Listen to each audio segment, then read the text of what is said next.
Cordial saludo para darle continuación con el temario. Vamos a ver ahora lo que es las sesiones 3 y 4, un resumen. Porque la clase, cuando se dictó, se extiende. Acá vamos a resumir, a hacer énfasis en la parte importante y a mirar casos de cómo trabajar. Aquí vamos a ver unos temas de forma rápida, que es el teorema de Brewer,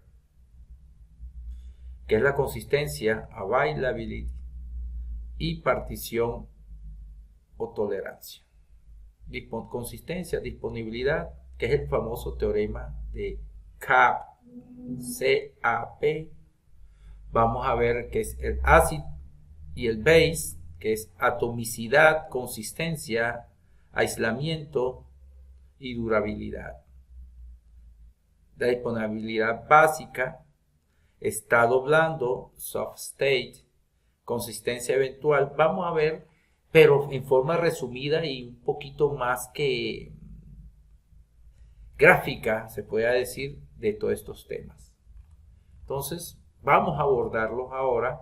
Y en la parte 4, vamos a ver un caso práctico y empezamos a adentrarnos en el primer manejador de base de datos no relacional, que es Mongo. ¿Listo? Entonces, comencemos. Yo siempre hago una pequeña introducción de los temas de las bases de datos no relacionales, también conocidas como base de datos no SQL. ¿Por qué son conocidas así? Porque no tienen una relación. O sea, son sistemas de gestiones de base de datos que difieren en el diseño y funcionamiento de las tradicionales que ya ustedes conocen. Aunque aquí vamos a profundizar las dos. En esta saga profundizaremos las dos, luego hablaremos de las relacionales y para qué sirven. No es que ahora aprendí las no relacionales y ya quiero hacer todo en las no relacionales. No se les ocurra. Esto debe trabajarse, sentarse primero antes de poder manipular una de estas bases de datos. Entonces, las bases de datos están diseñadas ¿para qué? Para abordar limitaciones específicas de las bases de datos relacionales. Por eso, toda esa limitación que tiene una base de datos relacional, la no relacional la potencializa. Listo. Y son muy ideales para situaciones en las que tú debes darte cuenta si hay que necesita flexibilidad, escalabilidad y rendimiento en entornos de datos diversos. Entonces, ¿qué es el teorema de CAP? Arranquemos con esto.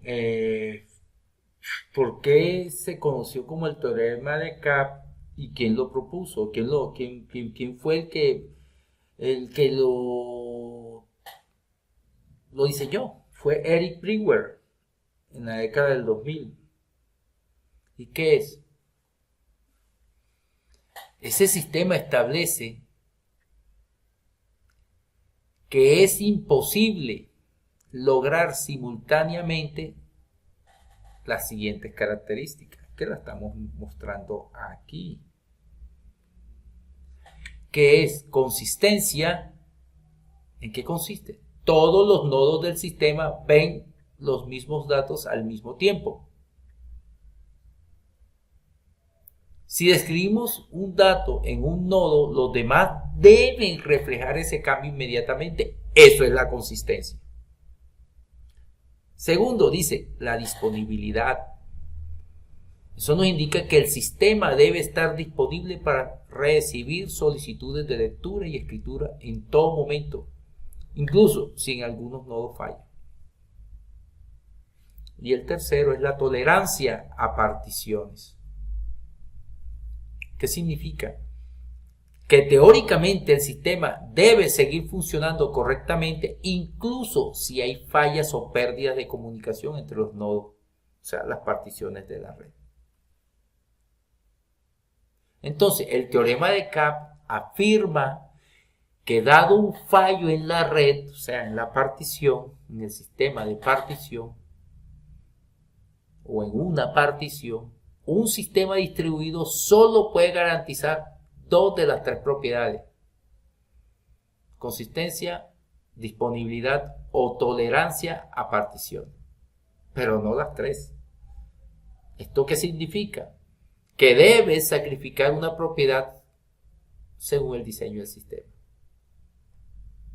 Entonces, hay que hablarlo y mirarlo cómo lo podemos explicar cuando llegue el momento, cómo aplicarlo y cómo explicarlo para que les quede claro. Vamos a ver, yo me he estado diseñando unos ejemplos de aplicación. ¿Y dónde? Este teorema se aplica principalmente en bases de datos distribuidas y en sistemas en la nube, dependiendo de la aplicación y de los requisitos del sistema. O sea, debes elegir, y te lo digo, entre sacrificar consistencia o disponibilidad pero no las tres. Alguno debe sacrificar. Vamos a ver aquí. 1. Yo voy a decir un sistema CP, o sea, consistencia y tolerancia a particiones. Vamos a ver cómo si me lo entienden. En un sistema que prioriza consistencia y tolerancia a particiones, cuando ocurre una partición de la red, el sistema se debe bloquear temporalmente. ¿Para qué? Para garantizar la disponibilidad. O sea, que los datos sean consistentes. Vamos a mirar cómo lo trato de explicar. Aquí pensando, Mongo en modo de consistencia fuerte, ojo con esto, en modo de consistencia fuerte, si hay problemas de redes, o sea, fallas en algunas operaciones de escritura y lectura, se recomienda que deben retrasarse hasta que los datos se sincronicen completamente entre los nodos. En pocas palabras, cuando ustedes están tratando de buscar una información y hay un conflicto en Google, él frena un poquitico para que todo se sincronice y baje la información bien. Ahora vamos al caso 2, sistema, el AP, disponibilidad y tolerancia, disponibilidad más tolerancia a particiones. En un sistema que prioriza, ojo con esto, la disponibilidad y la tolerancia a particiones, este sistema debe seguir respondiendo a las solicitudes de lectura y escritura, pero puede devolver datos inconsistentes temporalmente. Hay una base de datos que he probado que sucede eso, que es Cassandra. En Cassandra, en situaciones donde la red está particionada, Cassandra permite que diferentes nodos continúen aceptando escritura, incluso si no están completamente sincronizados. La consistencia eventual se alcanzará una vez que se resuelva todo. O sea, él lo aguanta hasta que todo se sincronice y ya muestra consistencia. Hay otra que yo no manejo muy bien, que es el DynamoDB, que es la de Amazon. Ellos sacrifican mucho la consistencia inmediata a favor de la disponibilidad y la tolerancia. Hay un tercer caso que es el de consistencia más disponibilidad. En este tipo de sistemas se debe garantizar que los datos sean consistentes y siempre disponibles, pero no pueden tolerar particiones en la red. Y adivinen quién es ahí, dónde se meten eso, dónde trabajan eso, en las bases de datos centralizadas.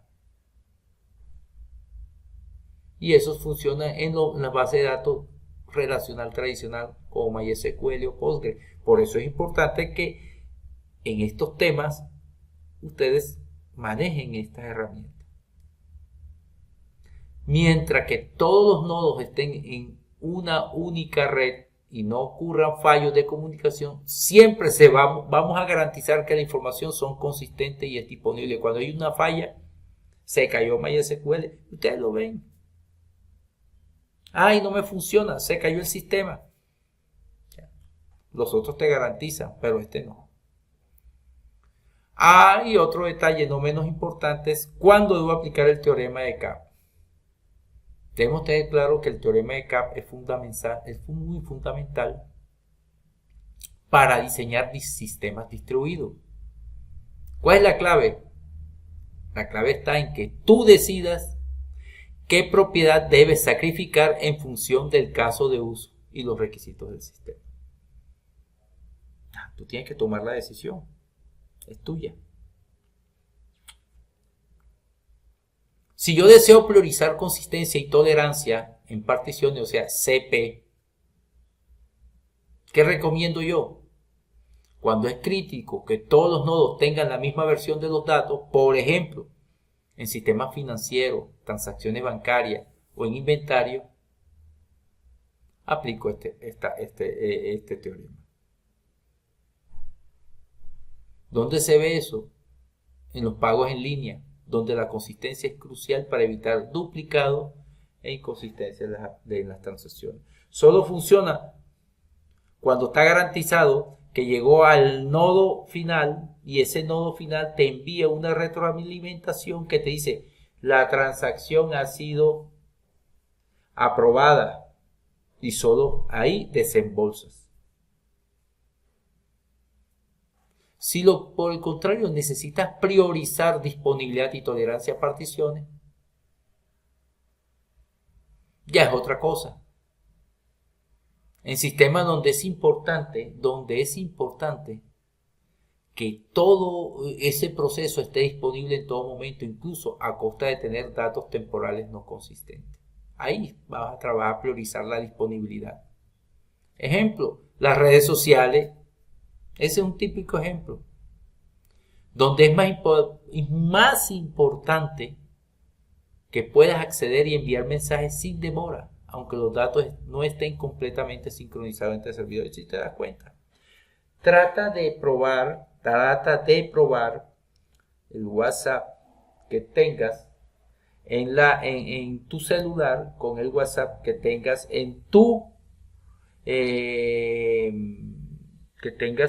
tu equipo. Aunque tú tengas tus datos acá, si tú envías una información en el mismo WhatsApp de tu equipo, no se sincronizan automáticamente, sino que siempre hay un delay de varios segundos.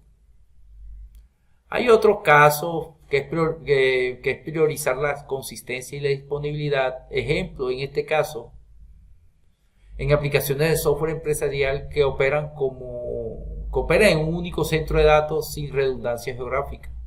O sea, cuando no hay fallo de red. Y esta se utiliza mucho en bases de datos relacionales.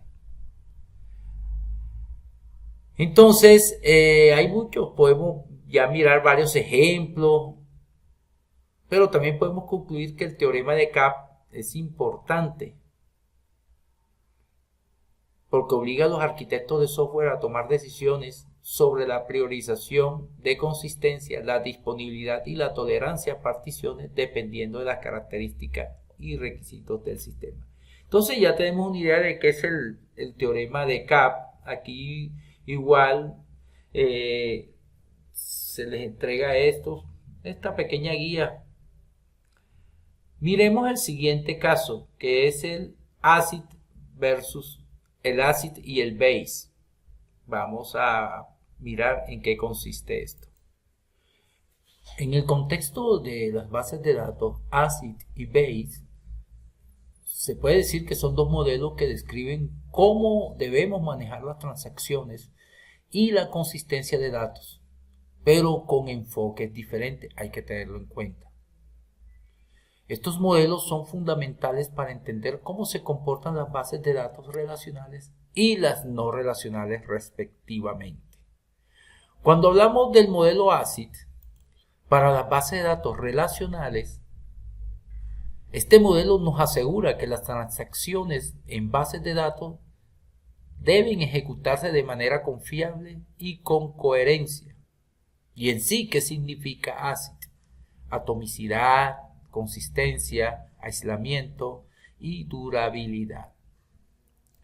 Cuando nos referimos a la parte de atomicidad, esto quiere decir que todas las operaciones dentro de una transacción se deben ejecutar en su totalidad o no se ejecutan. Si una parte de la transacción falla, la transacción completa se debe revertir o se revierte. Eso sucede cuando nosotros estamos haciendo una transacción bancaria. Ahí, ese es el mismo caso. La consistencia.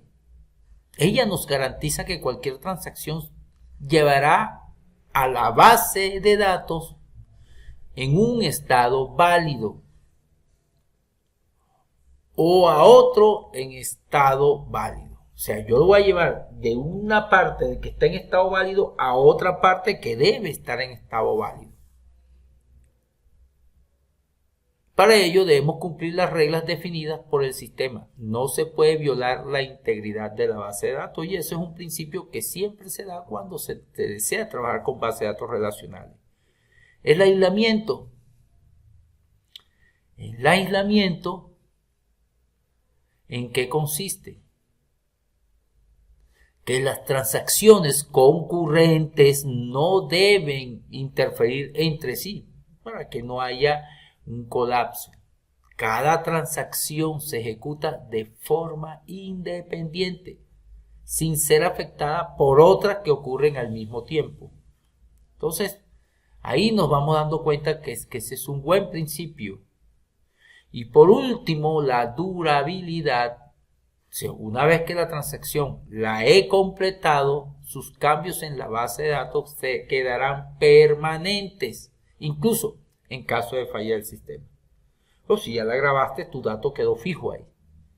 Eso es cuando nos referimos a la parte de ACID. Un ejemplo que se los acabo de decir, las transacciones bancarias.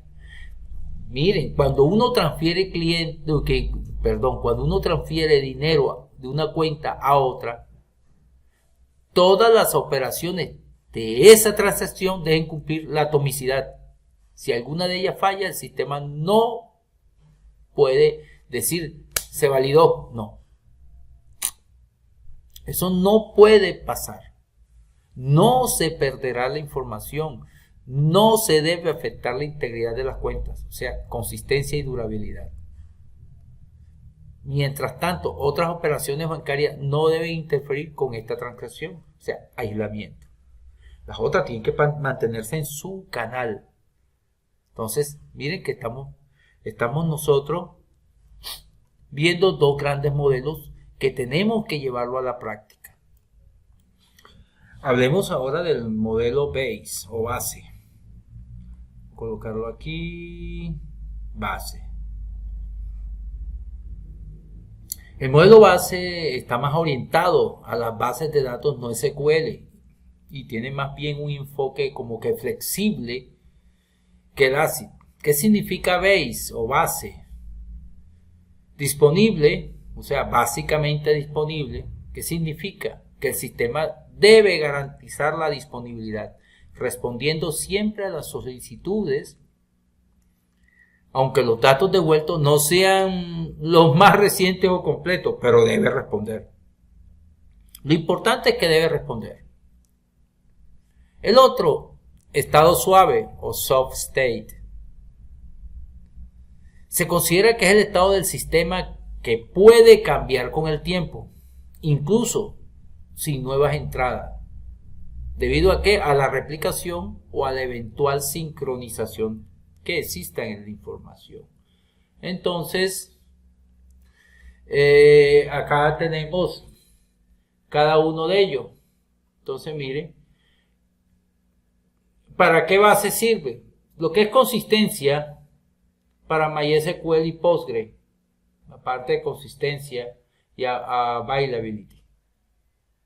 lo que es esta parte y la tolerancia a Cassandra, Coach, Dynamo, React, y a la parte de partición o disponible, HBase, Mongo, Redis, Memcache, o sea, todo eso lo podemos ir mirando. Entonces, ¿qué es la consistencia eventual? O sea que en lugar de garantizar la consistencia inmediata, o sea, enseguida, el sistema te asegura que con el tiempo los datos se sincronicen en todos los nodos. O sea que te está dando un tiempo a que poco a poco la sincronización vaya llegando. Esto permite que el sistema sea altamente disponible, incluso en caso de particiones de red. Un ejemplo típico de esto lo tiene las plataformas Facebook, Twitter o en este caso X. Entonces, la consistencia eventual en estas plataformas es aceptable. Si un usuario publica un mensaje, puede que este no sea visible para todos los usuarios de inmediato. O sea, una consistencia eventual. Y si se da, a mí no me ha llegado, le llegó a otro, pero a ti no. Ese es un caso típico. Pero lo será en poco tiempo porque él va sincronizando con todos los nodos y al poco tiempo ya todos tienen la información. ¿Qué permite esto? Que la plataforma maneje grandes volúmenes de datos y permanezca disponible a pesar de los posibles fallos de la red. Ahora viene la pregunta, ¿cuándo debo aplicar cada uno de estos modelos? O sea, ¿cuándo aplico ACID? Lo debo aplicar en sistemas donde la integridad y la consistencia de los datos sean críticas. O sea, que las transacciones deben ser seguras y fiables. Ahí debo aplicar esto. Ejemplo, el típico ejemplo que es importante de que ustedes lo manejen, lo ven en el momento, lo ven. Que es los sistemas bancarios, transacciones financieras, sistemas de reservas de aerolínea. Eso debe ser importante. ¿Qué tal si uno no tiene una consistencia en las reservas? Muchas personas, ay, mire, me llegó la reserva. A mí también. Porque como no se sincronizó al tiempo, él asignó. Eso se da. Base o base se usa en sistemas donde necesitan que vayan escalando, que sea flexible y de alta disponibilidad. Pero donde la consistencia inmediata no es esencial. Redes. Ejemplo, redes sociales, sistemas de análisis de tiempo real, aplicaciones web distribuidas. Todo eso que te dan un tiempo para que se vaya sincronizando la información. Las diferencias. Sí existen diferencias en estos modelos. ACID asegura que las transacciones sean estrictamente coherentes, lo que puede llevar a tiempos de respuesta más lentos. Exacto. Ese es el problema. Y base o base prioriza la disponibilidad y la capacidad de respuesta, pero ¿qué sacrifica? La consistencia inmediata, a cambio de una consistencia eventual. Entonces, ahí podemos concluir que ACID es ideal para entornos críticos donde la consistencia y la exactitud de los datos sean fundamentales. Mientras que el base es más adecuado donde la alta disponibilidad y la capacidad de escalar a grandes volúmenes de datos son más importantes. Entonces tenemos que tener en cuenta ese detalle de todo esto. Luego podemos ver un poquito qué son las bases de datos no relacionales. Aquí tenemos un resumen, las SQL, no SQL. Entonces, ¿es diferente a las bases de datos relacionales? Sí, la arquitectura exacta puede variar según el tipo específico de datos. Entonces ya hablamos que las no SQL son más flexibles, suelen tener datos de diferentes tipos al tiempo que no guardan relación en algunos casos entre sí. Escalabilidad horizontal, están diseñadas para escalar horizontalmente de manera eficiente. Y una consistencia eventual, que lo estamos viendo ahora. Entonces, tenemos esos detallitos que tenemos que mirar. También hay una escalabilidad a nivel de lectura y escritura. Las bases de datos no SQL están diseñadas para permitir una alta escalabilidad, tanto en operaciones de lectura como escritura.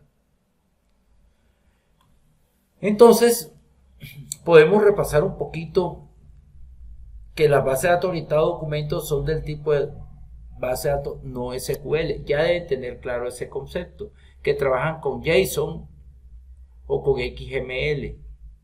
Entonces vemos aquí las características de los datos, modelo de datos flexible, escalabilidad horizontal, manejo de índice, consultas avanzadas. ¿Y cuáles son los ejemplos más populares de este tipo de base de datos? Mongo, Couch, Firebase, Firestore. Entonces, las bases de datos orientadas a documentos son una opción atractiva para aplicaciones que manejan datos semiestructurados o no estructurados. Entonces ya sabemos que tenemos que ponernos las pilas ahí. También, ¿qué ventajas tiene manejar base de datos no SQL? Una de las ventajas es la escalabilidad horizontal. Esa es una de las ventajas. Otra de las ventajas que maneja un esquema flexible. Y otra que el rendimiento de la base de datos no SQL es mucho más alto que el de la base de datos relacionales. Modelo de datos especializado. Las bases de datos no SQL ofrecen diferentes modelos, clave valor, columnares, grafos. El costo. En muchos casos el costo de las bases de datos no SQL pueden ser más económicas que las bases de datos relacionales. En eso sí. Como tiene sus ventajas, también tiene sus desventajas.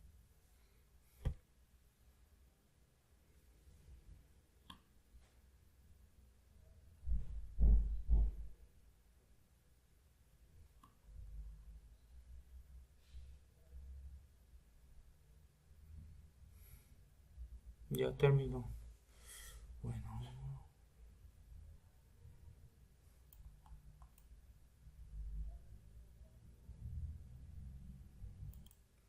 Podemos entonces concluir que es más adecuado usar Base cuando la disponibilidad sea alta y la capacidad de escalar sea de grandes volúmenes.